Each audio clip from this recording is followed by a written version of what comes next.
Bonjour à toutes et à tous et bienvenue dans votre émission Métiers du goût, le journal web TV de la Confédération Générale de l'Alimentation en détail, appelé aussi CGAD, que vous pouvez retrouver en replay sur l'ensemble des réseaux. Alors nous débutons cette émission avec un message reçu directement de la Confédération nationale de la boulangerie et boulangerie-pâtisserie française. Son président, Dominique Enract, souhaitait nous adresser un message qui fait la fierté de la Confédération, de la filière, de toute la communauté des boulangers, mais aussi de tous les professionnels des métiers de bouche.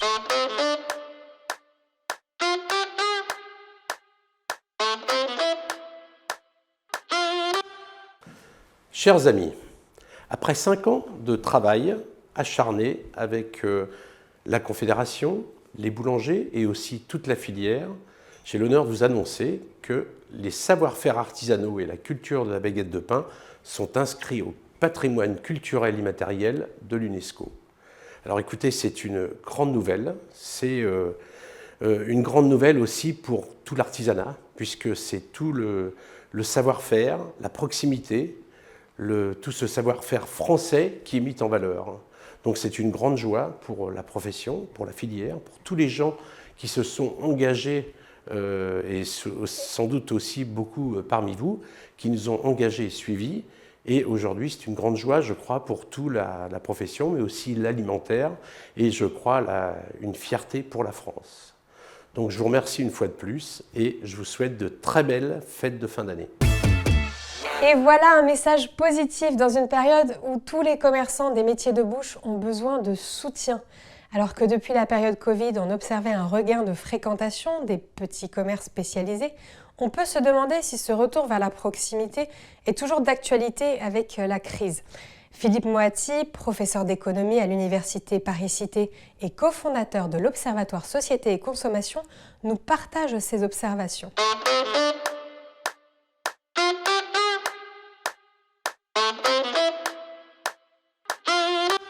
Le commerce de proximité, et en particulier le commerce de proximité alimentaire, le commerce de bouche, a profité effectivement d'une dynamique de croissance assez étonnante au cours des dernières années, très supérieure d'ailleurs au format de proximité de la grande distribution. Malheureusement, à partir de la mi-2021, on sent que cette dynamique s'essouffle.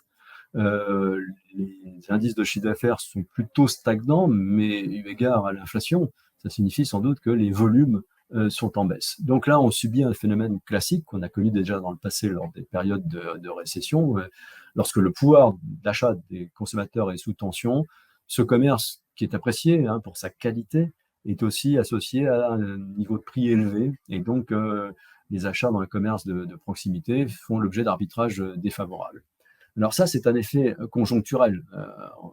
Je ne sais pas combien de temps durera cette vague inflationniste et ses conséquences sur le pouvoir d'achat, mais ce que je peux dire, c'est que par ailleurs, sur le plan structurel, le commerce de proximité bénéficie d'une très forte adéquation aux imaginaires du moment. Pour le dire autrement, ce commerce de proximité à la cote, il est en phase avec cet imaginaire de réduction des échelles, d'ancrage géographique, d'authenticité, de qualité de la consommation, et puis d'incarnation par des humains, à l'heure où on se méfie de tout ce qui est gros, de tout ce qui est institutionnel.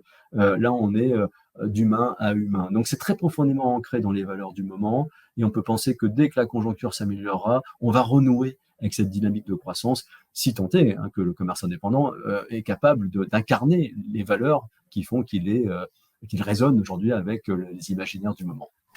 En fait, on fréquente les boucheries, les fromageries, les épiceries comme ça. Pour la crise, en fait, c'est-à-dire qu'on essaie de fréquenter plus souvent pour soutenir le centre-ville. Ce qui nous apporte de venir dans un petit commerce à proximité, c'est la convivialité, le soutien des commerces indépendants.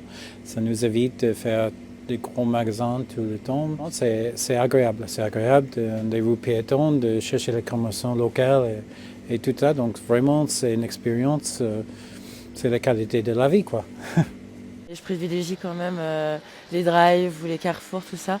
Mais pour les produits comme la viande ou les produits frais, je vais plutôt dans les commerces de proximité. Mais je vais toujours essayer de privilégier la qualité, mais moins la quantité. des suggestions, voilà, des idées de présentation que nous faisons. Hein. C'est-à-dire qu'en fait, on va un peu mettre en scène les fromages. Moi, je bosse dans un commerce au centre-ville, donc j'essaye de faire fonctionner les commerces d'à côté. On essaye de privilégier des commerces un petit peu plus pour le fromage, pour le pain, on va à la boulangerie, et pour le vin de temps en temps aussi. Très français. Ouais, il y a des options, c'est plus terroir, donc oui, enfin, on préfère venir ici plutôt que d'aller au fromager de la grande surface, c'est sûr. Dans le contexte actuel, il peut être en effet anxiogène de se lancer, d'ouvrir son propre commerce, de contracter des crédits, d'engager son patrimoine personnel au risque de tout perdre. Eh bien, sachez que les différentes mesures du plan pour les indépendants, adoptées en début d'année 2022 en réponse aux demandes portées par l'UDP et la CGAD, visent à créer un environnement juridique, fiscal et social plus simple et protecteur pour les indépendants afin de leur faciliter notamment l'accès au crédit. Alors Céline Waterloo, responsable de secteur à la CIAJ, une société de caution mutuelle pour les petites entreprises, nous éclaire sur ce sujet.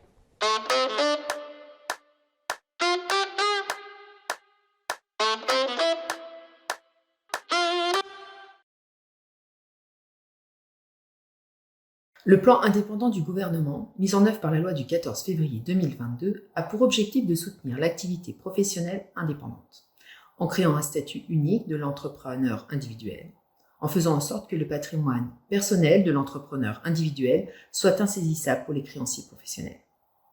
L'entrepreneur peut renoncer à cette séparation des patrimoines personnels et professionnels, notamment pour faciliter l'obtention d'un crédit. Requérir la caution personnelle du dirigeant est le plus impactant pour lui. On ne sait jamais de quoi l'avenir est fait. Donner sa caution personnelle peut impacter durablement, dans certains cas à vie, l'avenir financier du dirigeant et de sa famille. La loi de février 2022 protège donc le patrimoine personnel de l'entrepreneur. Elle donne aussi la possibilité de renoncer à cette séparation. Est-ce que la renonciation à la séparation des patrimoines est l'unique moyen pour provoquer une décision favorable à l'obtention d'un crédit? Bien sûr que non. Des sociétés de caution existent et c'est leur métier de se substituer à la caution personnelle du dirigeant. La CIAJ est l'une d'elles. Elle intervient beaucoup au bénéfice des métiers de bouche.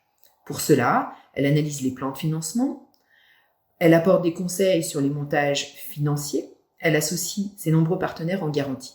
Bref, elle permet de prendre des risques que la banque ne pourrait pas prendre seule ou sans requérir d'hypothèque ou autre sûreté sur vos biens personnels.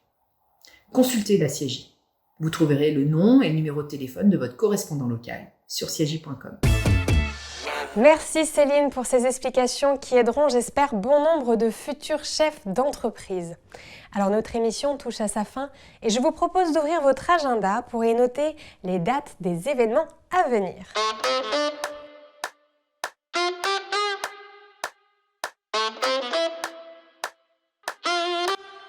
Du 19 au 23 janvier 2023 se déroulera la 21e édition du CIRA Lyon qui fêtera ses 40 ans. Alors ce salon est un rendez-vous très attendu par tous les professionnels du food service, de la restauration et de l'alimentation. Avec 4000 exposants, 2 brillants concours et une programmation à faire vibrer les papilles. C'est un temps fort de l'année pour tous les professionnels de la gastronomie et des métiers de bouche. Autre moment clé de l'année pour les professionnels de l'alimentation, les fêtes de fin d'année. Fin d'année intense pour ces professionnels qui sont prêts pour sublimer les saveurs et accompagner les moments clés de convivialité que sont Noël et le Nouvel An.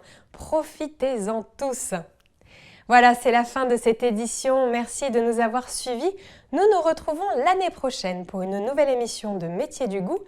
D'ici là, nous vous souhaitons d'excellentes fêtes pleines de saveurs. Belle journée à toutes et à tous!